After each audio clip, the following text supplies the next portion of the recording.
खत्म। बस एक पल में सब कुछ खत्म। चंद्रिका ने सारे रिश्तों की डोर एक झटके में तोड़ दी। न दोस्ती, न भरोसा, न कोई अपनापन, बस एक ठंडा फैसला और टूटे हुए दिल। और इस फैसले की सबसे बड़ी मार किस पर पड़ी? वसुधा पर। क्योंकि आज जिस औरत को वो अपना मानती थी वही उसके लिए अजनबी बन गई। जब देव जेल से बाहर आया, सबको लगा अब नई शुरुआत होगी। जख्म भरेंगे, टूटे रिश्ते जुड़ेंगे और शायद खुशियां फिर लौट आएंगी।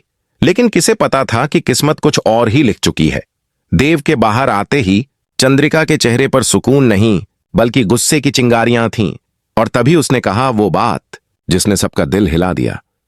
आज के बाद तुम्हारा और देव का कोई रिश्ता नहीं रहेगा, न मालिक नौकर का, न दोस्ती का। वसुधा बस वहीं खड़ी रह गई, जैसे उसकी सारी आवाजें किसी ने छीन ली हों। आंसू आंखों में थे, मगर सवाल दिल में। आखिर उसने किया क्या था ऐसा कि सब उससे छीन लिया गया? क्या उसका प्यार ही उसकी सबसे बड़ी गलती बन गया? या फिर किसी की चाल ने उसे ऐसी जगह खड़ा कर दिया जहां से वापसी नामुमकिन थी?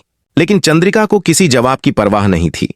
उसने पलटकर भी नहीं देखा, बस सीधा फैसला लिया, देव और नंदिनी की शादी। और वो भी सिर्फ एक हफ्ते के अंदर।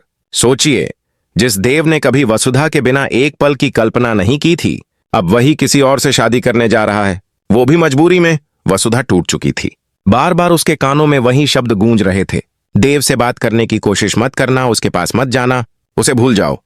लेकिन क्या कोई अपने दिल से किसी को भूल सकता है? वो इंसान जो उसकी हर धड़कन में बसा हो, क्या उसे मिटाना इतना आसान है? उधर चंद्रिका को लग रहा था कि अब सब ठीक हो जाएगा। अब देव और नंदिनी की शादी होगी और वसुधा की टेंशन खत्म। यही सोचकर वो खुश हो रही थी। लेकिन जिस खुशी पर वो इतरा रही थी, उसी के नीचे एक तूफान पल रहा था। क्योंकि ये सब कुछ वैसा नहीं था जैसा दिख रहा था। दरअसल इस पूरी कहानी का असली खिलाड़ी कोई और ही था, करणवीर सिंह। वही जो शुरू से हर मोड़ पर डोर खींच रहा था। उसकी चाल थी कि चंद्रिका वसुधा से इतनी नफरत करने लगे कि उसे कभी माफ ना करे। और अब लगता था करणवीर का प्लान बिल्कुल सफल हो गया है। लेकिन क्या सच में ऐसा हुआ? क्योंकि जैसे ही सब कुछ करणवीर के हिसाब से चलने लगा, कहानी ने पलटी खा ली। नंदिनी की मां, जो अब तक चुप थी, अचानक बोल पड़ी, ये शादी नहीं हो सकती। और उस एक वाक्य ने चंद्रिका की पूरी प्लानिंग को हिलाकर रख दिया। अब सवाल यह है, नंदिनी की मां ने शादी रोकने का फैसला क्यों लिया? क्या वो कुछ ऐसा जानती है जो बाकी सबसे छिपा है? या फिर कोई नया राज सामने आने वाला है जो सब कुछ बदल देगा? नंदिनी की मां के उस एक वाक्य ने माहौल को जैसे बर्फ बना दिया। ये शादी नहीं हो सकती। पूरा घर सन्न रह गया। चंद्रिका का चेहरा पल भर में बदल गया। खुशियों से भरा चेहरा अब गुस्से और हैरानी से सख्त हो चुका था। उसे समझ नहीं आ रहा था कि अचानक ऐसा क्या हो गया कि शादी, जो अब तक उसकी जीत का सबूत थी, एक पल में टूट गई। सबकी नजरें नंदिनी की मां पर टिक गईं, लेकिन उन्होंने कोई सफाई नहीं दी। बस इतना कहा, इस शादी के पीछे जो सच्चाई है वो तुम्हें तबाह कर देगी चंद्रिका। और फिर अपनी बेटी को लेकर वहां से चली गई। अब सोचिए, चंद्रिका जैसी औरत जिसने हमेशा सब कुछ अपने कंट्रोल में रखा, उसके पैरों के नीचे से जमीन खिसक गई थी। उसे समझ नहीं आ रहा था कि आखिर कौन सी सच्चाई की बात कर रही थी नंदिनी की मां। क्या ये वही जाल था जो करणवीर ने बिछाया था, या फिर कोई नया खेल शुरू हो चुका था? वहीं दूसरी तरफ वसुधा अपने कमरे में अकेली बैठी थी, टूटी हुई, बिखरी हुई, लेकिन अब भी अंदर से कुछ समझने की कोशिश में थी। दिल में सवाल था कि अगर सब कुछ खत्म हो गया है तो फिर क्यों हर मोड़ पर उसकी तकदीर उसे वापस देव की तरफ खींचती है?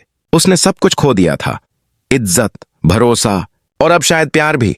लेकिन फिर भी वो महसूस कर रही थी कि कहीं ना कहीं कुछ गलत हो रहा है। उधर देव, जो अब तक चुप था, उसके अंदर भी तूफान चल रहा था। जेल से बाहर आने के बाद उसे लगा था कि अब सब ठीक होगा, पर बाहर आकर उसने देखा कि उसकी जिंदगी किसी और की स्क्रिप्ट पर चल रही है। उसकी शादी तय हो चुकी थी, उसका अतीत मिटा दिया गया था और उसकी हर बात पर पहरा लगा दिया गया था। लेकिन सबसे ज्यादा उसे चोट तब लगी जब उसे बताया गया कि वसुधा अब उससे बात नहीं कर सकती। वो और वसुधा, जो कभी एक दूसरे की सांसों में बसते थे, अब दो अजनबी बन गए थे। और इस सब के बीच करणवीर सिंह अपनी सफलता पर मुस्कुरा रहा था। उसने जो सोचा था वो पूरा हुआ। चंद्रिका अब वसुधा से नफरत करती थी और देव मजबूर होकर किसी और से शादी करने जा रहा था। लेकिन करणवीर को नहीं पता था कि उसकी इस चाल में अब दरार पड़ चुकी है, क्योंकि नंदिनी की मां के इनकार ने खेल का पूरा पासा पलट दिया था। अब चंद्रिका बौखला गई थी। उसने तुरंत करणवीर से मिलने का फैसला किया। लेकिन करणवीर, जो हमेशा एक कदम आगे रहता है, पहले से जानता था कि यह दिन आएगा। उसने चंद्रिका को एक नई कहानी सुनाई, एक झूठी कहानी जिसमें वसुधा को गुनहगार साबित किया गया, और चंद्रिका अपनी अंधी नफरत में उस पर भरोसा कर बैठी। पर असली खेल तो अब शुरू हुआ था। वसुधा को जब पता चला कि करणवीर उसके खिलाफ झूठ फैला रहा है, तो उसने चुप रहना छोड़ दिया। उसने ठान लिया कि अब वो खुद सच्चाई सामने लाएगी, चाहे कीमत कुछ भी हो। उसने उन सब सबूतों की तलाश शुरू की जो करणवीर की असलियत दिखा सके। लेकिन सवाल यह है, क्या वसुधा को सच्चाई का वो टुकड़ा मिल पाएगा जो सब कुछ बदल दे? क्या वो चंद्रिका को यकीन दिला पाएगी कि वो गुनहगार नहीं बल्कि एक मोहरा थी? या फिर करणवीर एक बार फिर सब पर भारी पड़ जाएगा और वसुधा की आखिरी उम्मीद भी छिन जाएगी? क्योंकि अब जो आने वाला है वो न सिर्फ वसुधा की किस्मत तय करेगा, बल्कि देव और चंद्रिका के रिश्ते की नींव को भी हिला देगा। जानिए अगले सेक्शन में, जब सच्चाई का असली चेहरा सबके सामने आने लगेगा, और वो चेहरा जिसे देखकर हर कोई हैरान रह जाएगा। रात का सन्नाटा पूरे हवेली में गूंज रहा था, लेकिन वसुधा का दिल किसी ज्वालामुखी की तरह फटने को था। उसने अब ठान लिया था कि वो सच को उजागर करके ही रहेगी, चाहे इसके लिए उसे अपनी इज्जत, रिश्ता या जिंदगी क्यों ना दांव पर लगानी पड़े। जिस औरत ने उसे बेटी की तरह पाला, वही आज उसकी सच्चाई सुनने से इनकार कर रही थी। लेकिन वसुधा जानती थी, जब तक सच सामने नहीं आएगा, ये खेल रुकने वाला नहीं। उसने करणवीर के पुराने कॉल रिकॉर्ड, मीटिंग नोट्स और वो सब सबूत ढूंढने शुरू किए जो साबित कर सकें कि ये पूरा जाल उसी ने बुना था। हर दस्तावेज के साथ वसुधा को कुछ न कुछ ऐसा मिल रहा था जो चौंकाने वाला था। उसे एहसास हुआ कि करणवीर सिर्फ देव और चंद्रिका को नहीं, बल्कि पूरे परिवार को अपने कंट्रोल में रखे हुए था। हर रिश्ता, हर भावना उसके हाथ की कठपुतली थी। उधर चंद्रिका अपने ही डर में डूब रही थी। उसे समझ नहीं आ रहा था कि उसने जो फैसले लिए वो सच में सही थे या किसी ने उसके दिमाग से खेला। वो बार बार नंदिनी की मां के शब्दों को याद कर रही थी, इस शादी के पीछे की सच्चाई तुम्हें तबाह कर देगी। लेकिन अब जब नंदिनी और उसकी मां जा चुकी थीं, जवाब किसी के पास नहीं था। और करणवीर, वो तो अब भी अपने खेल में मस्त था। उसकी चालें और भी खतरनाक हो चुकी थीं। देव, जो हमेशा सच्चाई का साथ देता था, अब दो राहों में फंस गया था। एक तरफ उसकी मां चंद्रिका, जो उसके लिए सब कुछ थी, और दूसरी तरफ वसुधा, जिसके बिना उसकी जिंदगी अधूरी थी। लेकिन हर बार जब वो वसुधा के पास जाने की कोशिश करता, चंद्रिका की सख्त नजरें उसे रोक देतीं। उसे कहा गया था कि वसुधा ही उसकी बर्बादी की जड़ है। लेकिन क्या दिल को भी कोई समझा सकता है?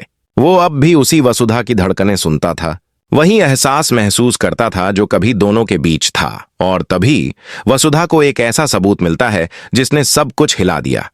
एक रिकॉर्डिंग करणवीर और चंद्रिका की मीटिंग की, जिसमें करणवीर साफ साफ कह रहा था कि अगर वसुधा और देव साथ रहे तो हमारा खेल खत्म हो जाएगा। उस रिकॉर्डिंग में करणवीर खुद स्वीकार कर रहा था कि उसने कैसे देव को फंसाकर जेल भेजवाया और कैसे उसने चंद्रिका के कानों में जहर घोला। वसुधा ने उस रिकॉर्डिंग को सुनते ही समझ लिया, अब वक्त आ गया है कि सच्चाई सबके सामने आए। उसने सबूतों को एक फोल्डर में रखा और अगले दिन चंद्रिका के सामने जाने का फैसला किया। लेकिन क्या यह इतना आसान था? नहीं, क्योंकि करणवीर को भी पता चल गया था कि वसुधा को सबूत मिल चुके हैं और वो किसी भी हाल में नहीं चाहता था कि यह सच्चाई बाहर जाए। उसने अपने लोगों को भेजा वसुधा को रोकने के लिए। हवेली तक पहुंचने से पहले ही किसी ने उसकी गाड़ी का ब्रेक फेल कर दिया। रास्ता सुनसान था और रात काली। गाड़ी फिसलती है, वसुधा बमुश्किल खुद को बचा पाती है। उसकी हालत गंभीर थी, लेकिन उसके हाथ में वो फोल्डर अब भी मजबूती से दबा था, क्योंकि वो जानती थी यही वो चीज है जो उसकी बेगुनाही साबित करेगी। उधर हवेली में चंद्रिका को करणवीर की बातों में कुछ अजीब लगा। उसकी आंखों में डर झलकने लगा था। शायद उसका दिल अब भी कहीं वसुधा पर यकीन करता था, लेकिन अहंकार उसे मानने नहीं दे रहा था। तभी फोन की घंटी बजती है और दूसरी तरफ से आवाज आती है कि वसुधा का एक्सीडेंट हो गया है। चंद्रिका के हाथों से फोन गिर जाता है और एक पल के लिए उसकी आंखों में वो इंसान नहीं, एक मां झलकती है जिसने अपनी ही बेटी को खो दिया। लेकिन सवाल अब भी वही है, क्या वसुधा जिंदा बचेगी? क्या वो सच को सामने ला पाएगी इससे पहले कि करणवीर सब कुछ मिटा दे? या फिर इस खेल की बाजी एक बार फिर उसी के हाथ में जाएगी जिसने इसे शुरू किया था, करणवीर सिंह के? जानिए अगले सेक्शन में, जब किस्मत की आखिरी चाल खेलेगी और कोई ऐसा सच सामने आएगा जो सब कुछ बदल देगा, हमेशा के लिए।